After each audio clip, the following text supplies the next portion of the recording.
पितृभ्यो वंशऋषिभ्यो माधव्यो नमो गुरुभ्यः सर्वोपप्लवरहिता प्रज्ञानघना प्रत्यगर्थो ब्रह्मैवाहमस्मि।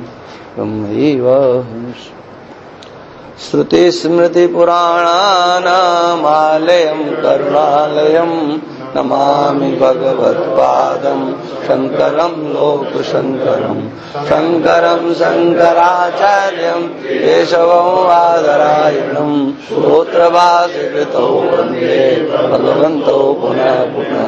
ईश्वरो गुरुरात्मेति मूर्तिभेदविभागिने व्योमवद्व्याप्तदेहाय दक्षिणामूर्तये नमः।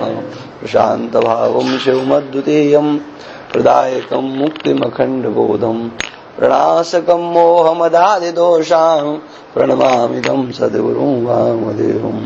कहाँ तक हो गया था भाई? 9वां चलेगा ना? ये क्या हो गया था? अच्छा, अधूरा हुआ था।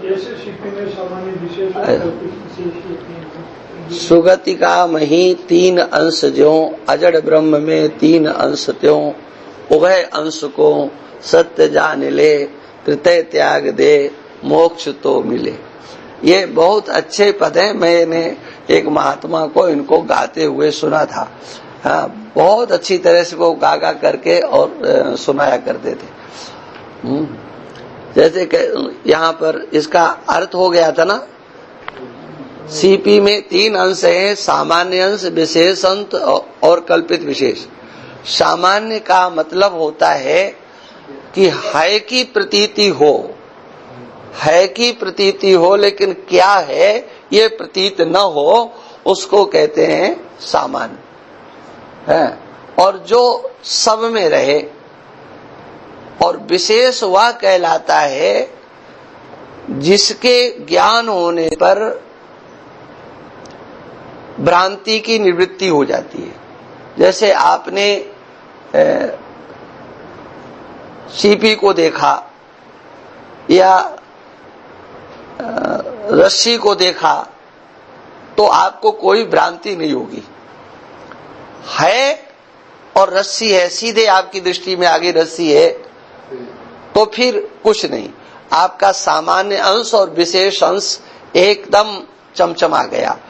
और होता यही, क्रम यही है कि पहले है और फिर क्या है, यही क्रम होता है देखने का। आप दूर से देखोगे तो पहले है दिखाई पड़ेगा, लेकिन वो इतनी जल्दी होता है कि हम समझ नहीं पाते। हम कहते हैं हमने तुमको देखा। देखा नहीं, पहले है को देखते हैं और फिर विशेष को देखते हैं। और उस विशेष का ठीक तरह से प्रत्यक्ष जब नहीं होता है तो उसमें अनेक प्रकार की भ्रांति हो सकती है। आपको उसमें संशय हो सकता है। जैसे रस्सी को आपने नहीं देखा, है देखा, और आपको भ्रांति हो सकती है, संशय हो सकता है कि इसको रस्सी माना जाए कि सर्प माना जाए, या सर्प माना जाए या जल की धारा माना जाए, सर्प माना जाए कि इसको दंड माना जाए। अनेक भ्रांतियों के स्वरूप हो सकते हैं। ये है कल्पित। इसको कहेंगे आपकी कल्पना से, क्योंकि कल्पना उसी को कहते हैं कि विशेष ज्ञान होने पर जब वो नहीं रहे। जब आपको रस्सी का ज्ञान हो जाएगा तो फिर जो कल्पनाएं थी, संशय माने भ्रम की भी निवृत्ति हो गई और संशय की भी निवृत्ति हो गई। कहते हैं इसी प्रकार से जो शुद्ध ब्रह्म है उसमें भी 3 अंश हैं। एक अंश क्या है? एक सामान्य है। तो ये है क्या है? ये है सर्वत्र है से रहित कोई भी वस्तु नहीं है। और है में ही नानात्व है। उस है को ही अनेक रूपों में हम देखते हैं। कुछ भी है ही अनेक रूपों में हो जाता है। एक पुरुष है पहले है, और उसके बाद में फिर उसके दसियों एक बालिका है, पहले तो है, लेकिन फिर वो कितने रूपों में हुआ कुछ नहीं, लेकिन वहां क्या है, वहां कल्पित रूप है, उसी को बोलते हैं कल्पित रूप, माने कल्पना है उसमें। इसको हम बेटी कहेंगे, इसको बहन कहेंगे, ये क्या है, न बहन का दर्शन है शरीर में, न बेटी का, ये क्या है, ये कल्पित हो गया, है ना, इसको कल्पित हो गया। इसी प्रकार से उस ब्रह्म की सत्ता सामान्य और विशेष क्या है, जो उसका विशेष स्वरूप है, सच्चिदानंद स्वरूप, ये उसका विशेष है ना। तो कहते हैं उभय अंश को सत्य जान ले, है इसको सत्य मान लो क्योंकि है हमेशा रहने वाला है, और विशेष का ज्ञान होने पर कल्पित विशेष की निवृत्ति हो जाया करती है ना। ये बात यहां पर कही गई। और कल्पित विशेष अंश को त्याग दो। तो अब ये प्रश्न होगा कि कल्पित विशेष क्या हुआ भाई, है ये नाम और रूप जो आपने कल्पना की है, किसके ऊपर, है के ऊपर, सामान्य के ऊपर जो आपने कल्पना की, और वो है कहीं नहीं, है ना, वह है ही हूं के रूप में परिवर्तित हो जाता है, और हूं फिर अनेक कल्पित रूपों में परिवर्तित हो जाता है। जो है ना वही है हो होता है, वही है हूं होता है। मतलब ये वैयाकरणी खेल है ना, इसमें जो अस्थि माने है, जो अस्थि होता है वो असि भी हो जाता है और अस्मि भी हो जाता है ना। ये असभुवि धातु के सत्ता के अर्थ में ये धातु प्रयुक्त होती है, माने सत्ता के अर्थ में सत्ता, अस्थि भी सत्ता है, असि भी सत्ता है और अस्मि भी सत्ता है, माने है भी सत्ता है, हो भी सत्ता है और हूं भी सत्ता है ना। है, हो और हूं, इसमें अंतर क्या है भाई, कोई अंतर नहीं है। जो है वही हो वही हूं, है ना। लेकिन है हो हूं, इसके ऊपर कल्पना हो गई। अपने पर हम विचार करेंगे तो हूं तो मैं क्या हूं, और वो व्यभिचारी हो जाता है, वो असत हो जाता है, वो मिथ्या हो जाता है, जो अनेक रूपों में हो जाता है और जिसका सही तरीके से निर्णय नहीं हो, है ना। चाहे वो है पर लागू कर दो, चाहे हो पर लागू कर दो, और चाहे हूं पर लागू कर लो, जिससे आपको ठीक समझ में आ जाए। चीज एक ही है, चाहे है पर विचार कर लो, चाहे हो पर विचार कर लो, और चाहे हूं पर विचार कर लो, है ना। क्या हुआ, अरे तो तुम क्या हो, हम तुमसे कह रहे हैं कि तुम क्या हो, तुम, अरे नहीं नहीं नहीं नहीं, ओ नहीं, हो को देखो। एक बालक कह रहा है आपका तुम पिता हो, तुम्ही को, हो को ही, और एक पौत्र कह रहा है कि तुम, अरे हो और क्या, वो, अरे चाहे तो अन्य की दृष्टि से विचार करो और चाहे अपनी दृष्टि से विचार करो, वो प्रयोग तो तुम्हारे लिए ही हो रहा है।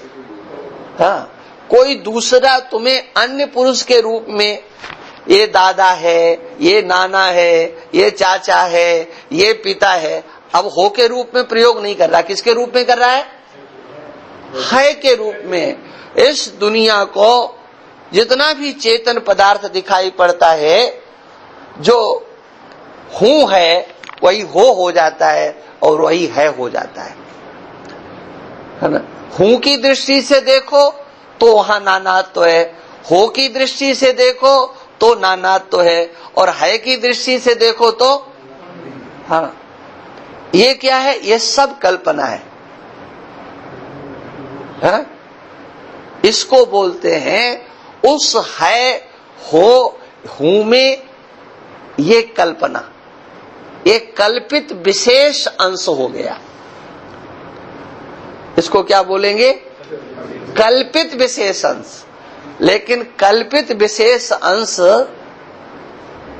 या तो कल्पना किए हुए पदार्थों को सबको हटा दो विचार के द्वारा, है?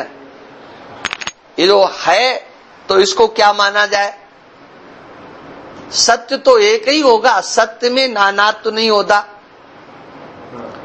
चीज का पता लगेगा तो फिर नानात्व नहीं नहीं, आपको अनेक दृष्टियों से देखा जा रहा है, उसमें दृष्टि किसकी सही है? ठीक है ना? सब गलत हो गए ना, लेकिन तुम हो तो नहीं बदला ना। तो अब फिर हो पर चिंतन करो। उनकी सबकी दृष्टियां हाँ अपने अपने दृष्टि से है, और वो कहीं आपके अंदर है नहीं। आप अपने को चाचा, ताऊ, नाना इत्यादि जो देखो कहाँ शरीर में मिलेगा भाई? और वो शरीर को देख करके कह रहे हैं, और शरीर से आप पृथक हो चुके हो, ये आपने निश्चित कर लिया है। तो अब फिर हो क्या रहा? वो विशेष अंश जो है ना, उसका फिर चिंतन करना पड़ता है। हाँ, ये बात यहां पर कही गई है। भिद भ्रमादिजो पंचधा भवम त्रिविदितापता तप्त सोदवम परसु पंचधा युक्तियों करी विचार तू छेद ना डरी। यहाँ पर इस बात को कहते हैं भिद भ्रमादि। ये भेद का अर्थ है भेद, हाँ? भेद और भ्रम आदि, हाँ, जो भ्रम हो रहा है, जो 5 प्रकार की भ्रांतियां हैं, कैसी? आगे इसको ये खुद उसमें कहेंगे। वो तो खैर स्पष्ट है। भेद, संसर्ग, कर्तृत्व, प्रकृति, विश्व सत्यता, ये 5 भ्रांतियां हैं। भेद है और भेद सत्य है, पांचों में सत्यत्व बुद्धि होकर के बैठ जाना। भेद में जैसे हाथ और पैर में भेद है, ऐसे सब जगह भेद ही भेद दिखाई दे रहा है। तो बताओ ये भेद सच्चा है कि झूठा है? तो संसार के लोग तो इसको सच्चा ही कहेंगे, हैं?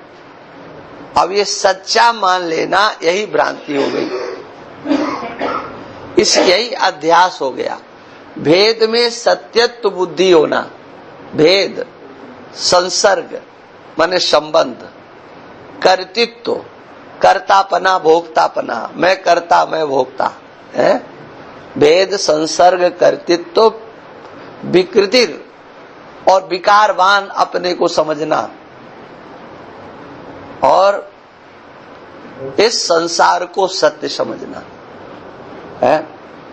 ये 5 भ्रांतियां हैं, माने 5 प्रकार से ये अध्यास फैला हुआ है। ये कहते हैं भिद भ्रमादिजो पंचधा, 5 प्रकार से। और त्रिविध तापता है ना, तप्त सोदवम, इस प्रकार से ये जो त्रिविध तापता दिखाई पड़ती है, ये संसार रूपी जो वन है, यहाँ पर 3 प्रकार के तापों से ये तप्त हो रहा है। ये 3 प्रकार के ताप जो पहले आ चुके हैं, आध्यात्मिक, आदिदैविक और आदि भौतिक, इन तापों से तप्त हो रहा है। अब करना क्या है? इस जंगल को काटना है। ये जंगल है, महान, बहुत विशाल जंगल है। परशु पंचधा युक्तियों करी, माने 5 युक्ति रूपी परशु को लेकर के, कुल्हाड़ी को लेकर के तू इस जंगल को काट डाल। कर विचार, कैसे काटना है? विचार पूर्वक, और इसका छेदन कर डालो, डरो मत। हाँ, लेकिन डर लगता है, ये छेदन करने में ही डर लगता है। युक्ति भी समझ में आ जाती है, लेकिन युक्ति का प्रयोग करने में डर लगता है। यही बात यहाँ पर कहते हैं। भेद भ्रमादि जो 5 प्रकार की भ्रांतियां हैं, वही 5 प्रकार का संसार, और ये संसार रूपी वन त्रिविध तापों से पीड़ित हो रहा है। हे साधक, तू इस संसार रूपी वन को 5 प्रकार के दृष्टांतात्मक युक्ति रूपी कुल्हाड़ी द्वारा विचार करके छेदन कर दे, अर्थात बाध कर दे। छेदन का मतलब देखो, व्यवहार में तो जब छेदन किया, काटा जाता है, किसी को बर्बाद किया जाता है, तो स्पष्ट उसकी बर्बादी दिखती है? लेकिन यहाँ पर संसार का छेदन करना है, संसार को मिटाना है, वस्तु को जैसे का तैसा रखते हुए उसको बर्बाद कर देना है ना। इसलिए इसमें तुम डरो मत। नहीं जुजाहि में 3 काल में, तहाई भान होए मध्य काल में। सुगति का सुगति रौप्यवत ध्यास सो भ्रमम, अर्थ ज्ञान दो भ्रांति का क्रमम। हाँ, दो भांति का क्रमम, अर्थ ज्ञान दो भांति का क्रमम। वो निकल गया। कहते हैं नहीं जो जाहि में 3 काल में, जो संसार है जिसमें तीनों काल में नहीं है। जाहि में माने जिसमें है, किसमें तीनों काल में नहीं है? कहते वो तुम्हारे आत्म स्वरूप में, तुम आत्म स्वरूप ब्रह्म हो, तुम में ये संसार तीनों काल में नहीं है। फिर भी मध्य काल में प्रतीत हो रहा है। तो जो मध्य काल में प्रतीत होता है, हाँ, वो भ्रांति है, यही भ्रांति काल है। उस ब्रह्म में ये सत्य प्रतीत हो रहा है। जैसे सीपी में चांदी आदि की प्रतीति है, वो ब्रह्म है। वैसे ही ब्रह्म में जन्म मरण दुख रूप प्रपंच की प्रतीति ब्रह्म ही है। यह ब्रह्म अर्थाध्यास और ज्ञानाध्यास इस क्रम से 2 प्रकार का है। माने अर्थ ज्ञान 2 भांति का क्रमम। यही जो अध्यास की चर्चा पहले की थी, है ना। कौन सा अध्यास? सकल दृश्य सो अध्यास छोड़ना। ये समग्र दृश्य जो है वो अध्यास रूप है। और उसमें वो अध्यास रूप कैसा है? एक अर्थाध्यास है और दूसरा ज्ञानाध्यास है। हाँ, एक हमको संत मिले ऋषिकेश में, आश्रम में भी आते हैं, तो वो कहने लगे कि खूब हमने इसमें कोशिश करी कि अर्थाध्यास और ज्ञानाध्यास समझ में आ जाए। हाँ, और खूब मेहनत किया, और लेकिन ये आया नहीं, जबकि सीधा है ना, बिल्कुल सीधा सीधा है। हाँ, इसलिए हमने बताया ना कि हमको जब इस एक कला पढ़ते हैं, ये ध्यान आता है इसका, तो पूज्य महाराज श्री की वो स्मृति मेरे को याद आ जाती। उन्होंने कहा कि बेटा, ये 6ठी कला अगर तुम्हारा वो भगवान पढ़ा दे, उसका अर्थ कर दे, तो तुम जो कहोगे सो हम करने को तैयार हो जाएंगे। एक अर्थाध्यास है और एक ज्ञानाध्यास है। ये 2 प्रकार से है, और है बिल्कुल सरल। देखो हम बताए दे रहे हैं, नहीं तो अर्थाध्यास ज्ञानाध्यास करते हम आपको पढ़ा दें, गारंटी से समझ नहीं आएगा। देखो, अर्थ विषय को कहते हैं, अर्थ नाम विषय का होता है ना। और विषय वह होता है जो दृश्य होता है। और जो दृश्य होता है वह केवल दृश्य नहीं होता है, वहां पर दृश्य के साथ ज्ञान होता है। अच्छा, कैसे? देखो, सीपी है ना? नहीं, सीपी है तो आपको अर्थाध्यास नहीं होगा। सीपी को आपने सीपी के रूप में नहीं समझा तो आपको प्रतीति हुई क्या? चांदी है? तो चांदी है, यह प्रतीति और उसका ज्ञान, ये दो चीजें हो गई। एक विषय हो गया और एक विषय का ज्ञान हो गया। रस्सी में जो सर्प आपको प्रतीत होता है, रज्जु सर्प, तो यहां दो चीजें हैं। अर्थ के रूप में विषय सर्प है और विषय ज्ञान है ना? ज्ञान नहीं हो और विषय बना रहे तो क्या संभव है? इसलिए अब ये भ्रम क्या है?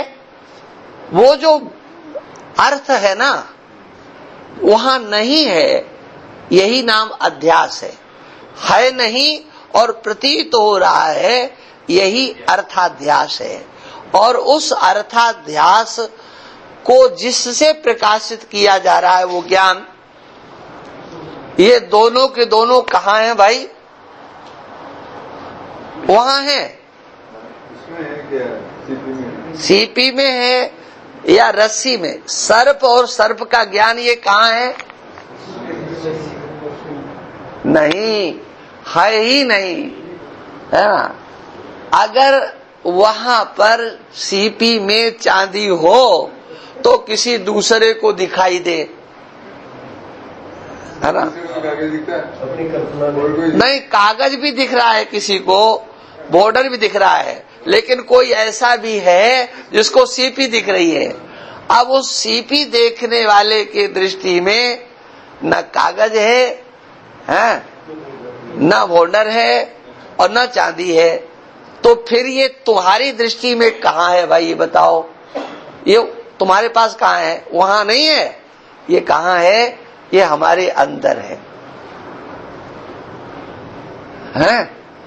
ये जो अर्थ और अर्थ का ज्ञान, न तो वहां अर्थ है, न तो वहां विषय है, और न विषय का ज्ञान है, क्योंकि विषय में ज्ञान नहीं होता है।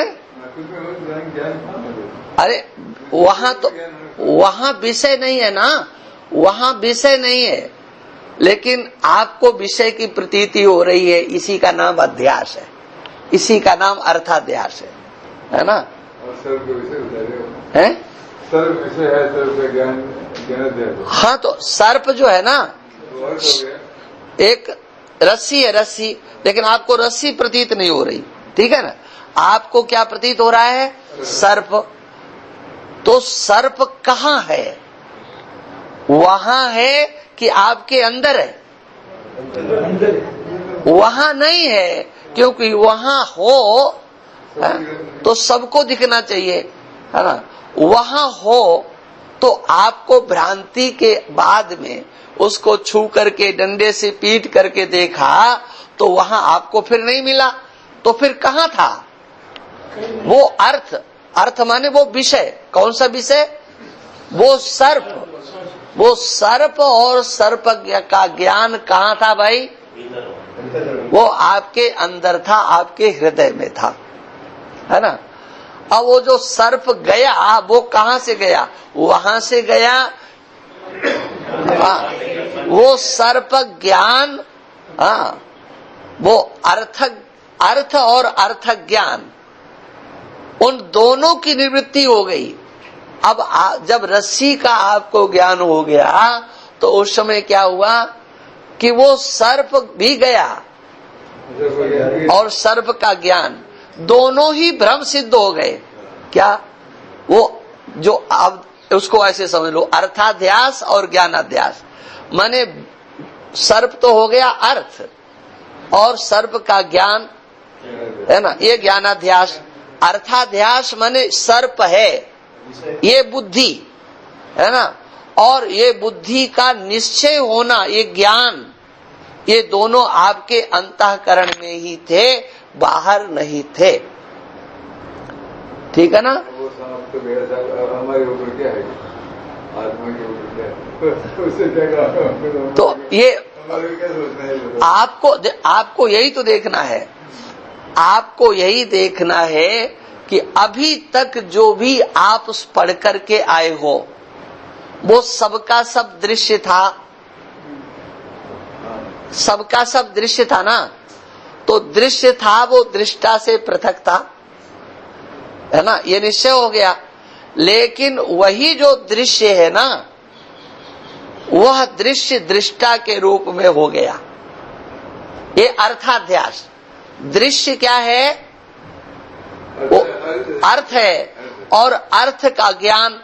तो दृश्य अर्थ हो गया और उसका ज्ञान, ये दोनों आपके है के रूप में, हो के रूप में और हूं के रूप में प्रतीत होने लगे। इसी का नाम अध्यास है, ध्यान रखना। जिसको आप दृश्य कह करके आए, अपने को अलग करके आए, है ना, ये जवानी जमा खर्च था। इसलिए आपने अगर अपने को ज्ञान स्वरूप समझा तो अहम मनुष्य, ये कैसे वृत्ति उठ रही है? तो अहम मनुष्य, ये जो वृत्ति उठ रही है, ये किसको लेकर के? दृश्य को लेकर के। ये दृश्य अर्थाध्यास हो गया। ये दृश्य क्या हो गया? अर्थाध्यास। और उस अर्थाध्यास में आपका ज्ञान काम कर रहा है। अहम, ये अर्थ हो गया, हाँ, और मैं ऐसा हूं, हाँ, उसका अध्यास ये ज्ञान हो गया।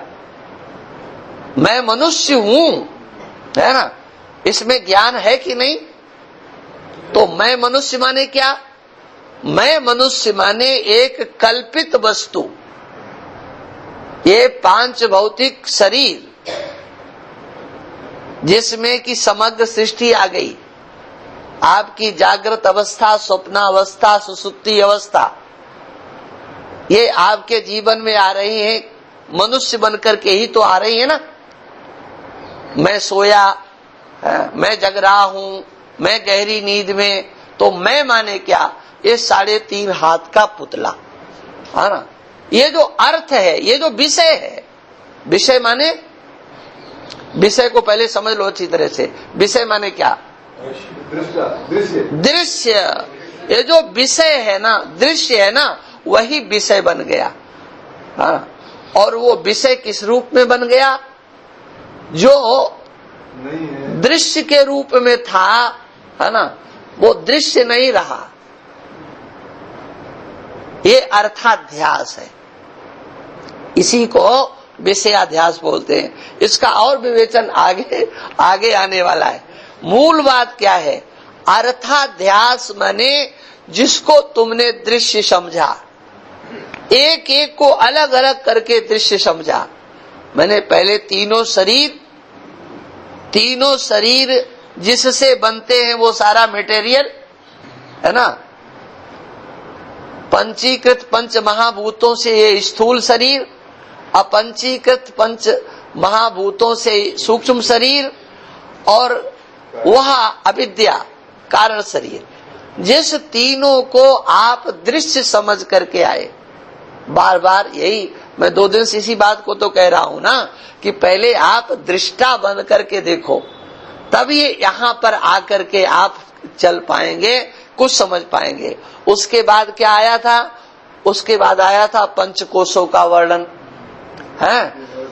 उन पंच कोशों में आपने प्रत्येक को एक एक को अलग अलग कर दिया। मनोमय कोश, विज्ञानमय कोश, आनंदमय कोश, प्राणमय कोश, जो सूक्ष्म शरीर में एक पूंजीभूत करके बताए गए थे, उन्हीं को आपने चिथड़े कर दिए, अलग अलग बिखेर दिया। और बिखेर करके क्या किया? उनको सबको दृश्य कोटि में डाल दिया। माने मनोमय कोश दृश्य है, विज्ञानमय कोश दृश्य है, आप दृष्टा हो, हैं? और उसके बाद तीनों अवस्थाएं, तो स्थूल शरीर, सूक्ष्म शरीर और कारण शरीर के द्वारा आने वाली अवस्थाओं में जो व्यवहार है उसके आप दृष्टा बन गए। ठीक है, वो सब दृश्य हो गया। अब ये कह रहे कि ये तुम्हारा पक्का हो जाए, इसको दृश्य रहने दो। इसलिए प्रथम जो इसका छठी कला का प्रथम पद है वो क्या कहता है? सकल दृश्य सो अध्यास छोड़ना। हाँ, ये तीनों के तीनों जो वर्णन किए गए हैं उनको सबको सकल दृश्य से, यद्यपि ये अर्थ वहां नहीं दिया गया है लेकिन अर्थ वही है जो मैं कह रहा हूं। सकल दृश्य माने जो तुमको, ये तुम्हें समझाने के लिए कहा जा रहा है ना। ये पुस्तक तो तुम पदार्थ का शोधन करने के लिए है ना। तो सकल दृश्य क्या होगा? वो तीनों शरीर, पांचों कोष और तीनों अवस्था, इसको ही दृश्य कह करके आए हैं। ये सब का सब दृश्य है, लेकिन गलती क्या हुई? इस दृश्य को ही तुमने अपना स्वरूप समझ लिया है। इसी का नाम अध्यास है। और वही अध्यास दो रूपों में विभक्त हो जाता है, एक अर्थाध्यास और एक ज्ञानाध्यास, है ना। आया समझ में कि नहीं भाई? है की जगह तो हो गया ब्रह्म, और ब्रह्म को तो छोड़ दो थोड़ी देर के लिए। है एक मैं हूं, मैं से चलो, है ना। मैं आपको मनुष्य समझा है, ये अर्थ हो गया। ये मुझे नहीं, मनुष्य नहीं, ये मनुष्य तो बाद में आएगा। अभी तक मनुष्य की चर्चा नहीं आई है, ये भी देख लेना। नहीं, अभी तक मनुष्य का शब्द नहीं आया इस पुस्तक में अभी, ये ध्यान रखना। अभी मनुष्य शब्द इस पुस्तक में एक बार भी शायद कहीं गलती से आ गया हो। हाँ, मनुष्य शब्द किसी पद में आया? दृश्य और दृष्टा। बस आप क्या हो गए हो पहले ये देखो। आप दृष्टा थे, आप दृष्टा थे, वहां आप जो दृष्टा हैं वो दृश्य के रूप में हो गए, है ना। अब देखो, अब तुमको सीपी से ही अगर समझना है, नहीं, ये ज्ञानाध्यास, इसी को ज्ञानाध्यास बोलते हैं। देखो सीपी है, सीपी में ढूंढने चलो तो तीनों के तीनों कुछ भी नहीं है, ठीक है। ऐसे ही आप अपने में देखो तो क्या है भाई? अरे कुछ नहीं है ना, लेकिन किस में नहीं है? आपके अहम में नहीं है, आपके मैं में नहीं है, क्योंकि आपका मैं दृष्टा है। और आपके दृष्टा से पृथक जो भी है वो सब दृश्य है और वही अर्थ है। लेकिन वो अर्थ ही जो दृश्य है, जो विषय है, वही आपका मैं बन जाता है, वही मैं बन जाता है ना। अभी देखो, अभी बता दूं, अभी इसमें और विषय आने वाला है, अभी इसमें विषय और आएगा। देखो उस अर्थाध्यास को के भी अभी विभाग किए जाएंगे। अभी अर्थाध्यास का विभाग होगा, ज्ञानाध्यास का विभाग होगा। अर्थाध्यास कितने रूपों में विभक्त होगा, है ना। अरे हम तो आपको बहुत धीमी गति से लेकर के चल रहे हैं, है ना। ये यही अर्थाध्यास की कहानी यही समाप्त नहीं होती। इसको हमने पढ़ दिया था क्या? हाँ, जैसे सीपी में चांदी आदि की जो प्रतीति है सो ब्रह्म है। वैसे ही ब्रह्म में, यहाँ ब्रह्म के स्थान पर अपने को लेकर के आइए, क्योंकि ब्रह्म को भ्रांति नहीं होती है कि मेरा जन्म है मरण है। ऐसे ही मेरे अंदर आत्मा में, अपने अंदर जन्म मरण दुख रूप प्रपंच की जो प्रतीति हो रही है ये भ्रम है। यह भ्रम अर्थाध्यास और ज्ञानाध्यास इस क्रम से 2 प्रकार का है। ठीक है ना, यहाँ तक हो गए थे। हाँ।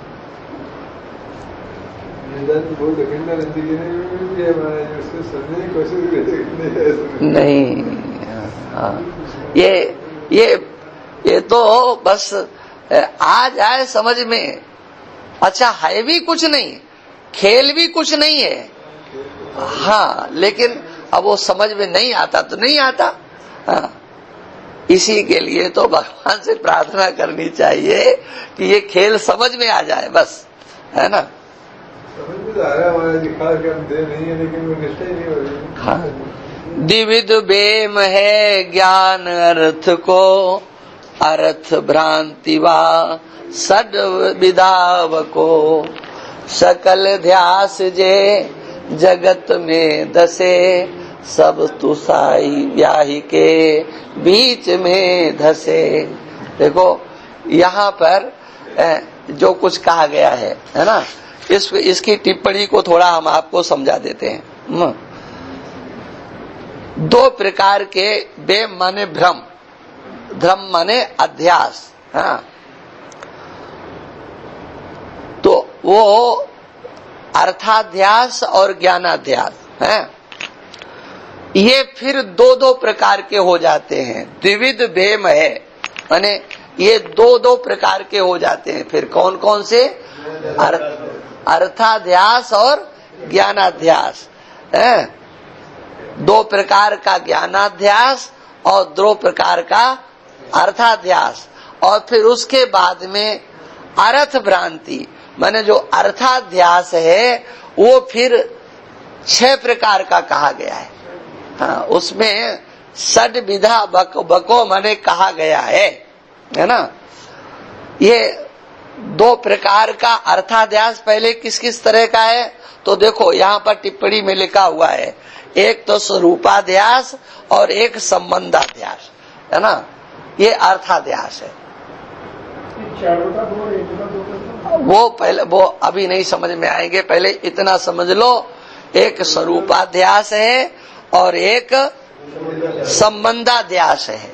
हाँ, और उसी प्रकार से जो ये ज्ञानाध्यास है ये कैसा है? ये भी अपरोक्ष ज्ञानाध्यास, अपरोक्ष माने प्रत्यक्ष ज्ञानाध्यास है, और एक परोक्ष ज्ञानाध्यास। ये इस प्रकार से है, इसका वर्णन यहाँ पर किया गया है।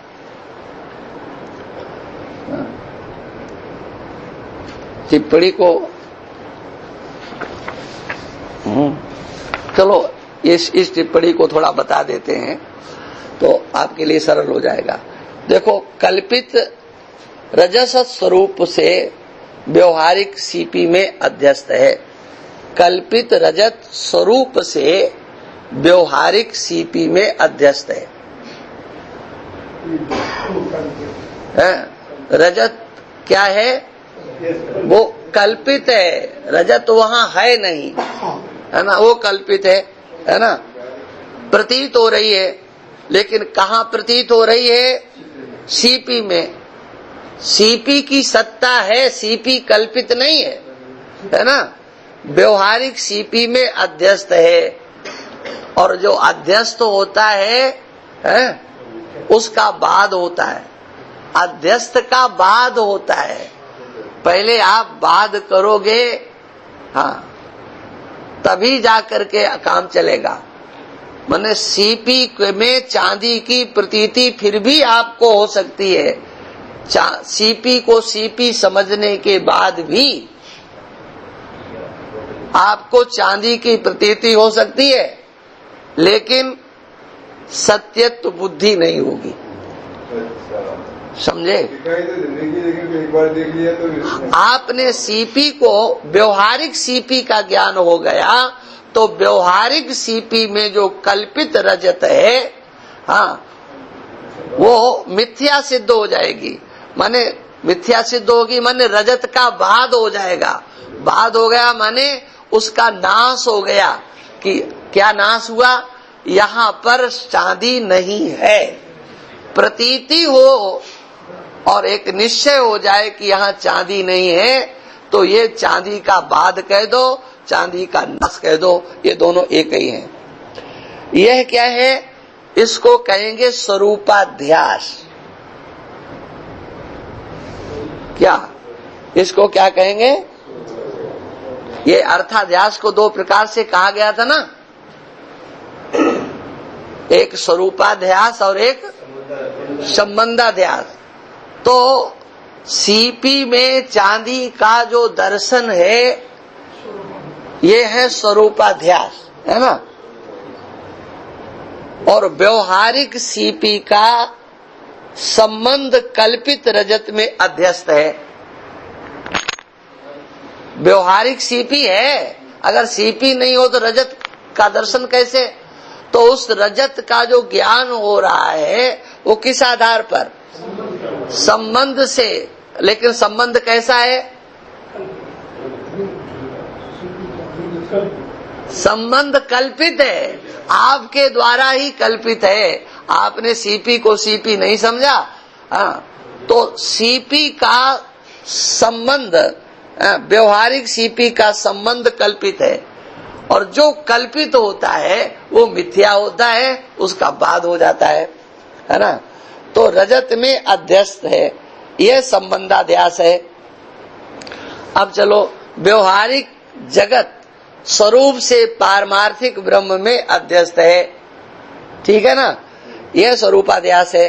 पारमार्थिक ब्रह्म का संबंध व्यवहारिक जगत में अध्यस्त है, यह संबंधाध्यास है। इस प्रकार का एक ही अध्यास दो प्रकार का हो गया। समझ गए कि नहीं? हाँ, ये स्वरूपाध्यास हो गया है।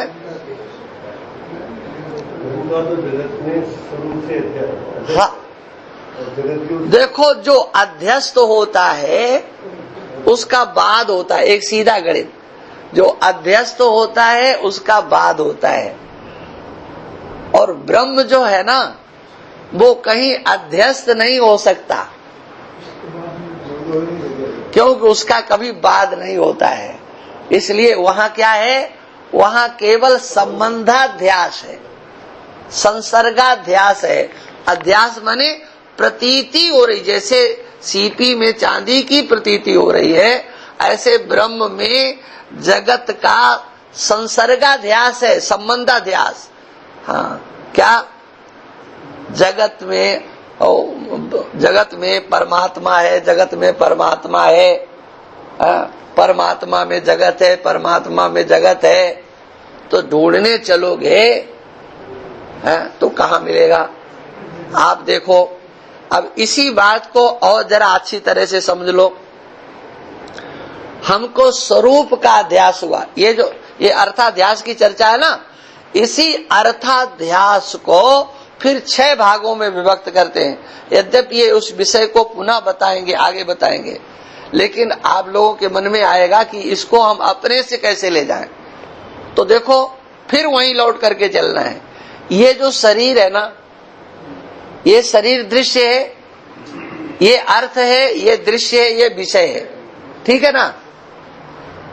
ये हमारे में अध्यस्त है, हमारे मैं में अध्यस्त है? इसका स्वरूपाध्यास हो गया है।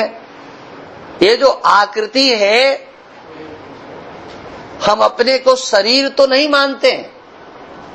एक दिन मैंने कहा था ना, शरीर तो नहीं मानते आप, कभी नहीं कहते अहम शरीर, ऐसा नहीं कहते। लेकिन शरीर की आकृति का अध्यास आपको है कि नहीं है? इसी को कहते हैं स्वरूपाध्यास। यहीं आकर के चक्कर पड़ता है। ये स्वरूपाध्यास, वो जो स्वामी महात्मा कहते थे, बोले हमने खूब समझने की कोशिश की, लेकिन हमारे ये अर्थाध्यास ये समझ में नहीं आया, क्योंकि अर्थाध्यास को पहले स्वरूपाध्यास में परिवर्तित किया जाए, स्वरूपाध्यास को समझा जाए कि स्वरूपाध्यास क्या है।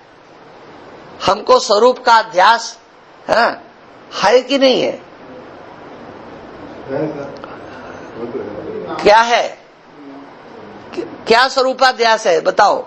स्वरूपाध्यास नहीं, मैं की बात नहीं करो।